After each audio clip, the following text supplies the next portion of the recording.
മിക്ക കെയറേഴ്സും പറയുന്ന ഡയലോഗാണ് റെസിഡന്റിന്റെ റൂമിൽ ക്യാമറ വെക്കാൻ അനുമതിയില്ല എന്ന് ഫാമിലിക്ക്.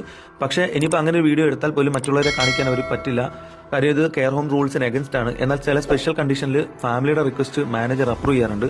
സമാനമായ ഇൻസിഡന്റ് ഡിവോണിലുള്ള ലാൻഡ്ഫോർഡ് പാർക്ക് കെയർ ഹോമിൽ നടന്നു. 94 വയസ്സുള്ള റെസിഡന്റിന്റെ ദേഹത്ത് സ്വാഭാവികമായുള്ള പാടുകൾ കണ്ടിട്ട് ഫാമിലി റിക്വസ്റ്റ് ചെയ്ത് മാനേജർ അപ്രൂവ് ചെയ്തു. ക്ലീനേഴ്സ്, കെയറേഴ്സ്, നഴ്സ്, സീനിയേഴ്സ് പലരും കയറുന്നതുകൊണ്ട് ആരോടും പറഞ്ഞിട്ടില്ലായിരുന്നു.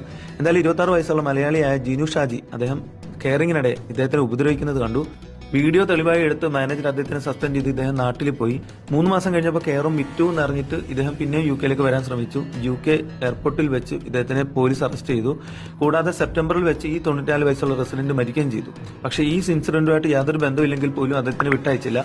ഇതോടൊപ്പം തന്നെ 3 മറ്റ് കെയറേഴ്സിനെ, അത് ഏജൻസി സ്റ്റാഫ് ആയിരുന്നു, അവർക്കും CQC-നും അതുപോലെ സേഫ് ഗാർഡിങ്ങും അടിച്ചിട്ട് ജോലി ചെയ്യാൻ പറ്റാത്ത അവസ്ഥയാണ്.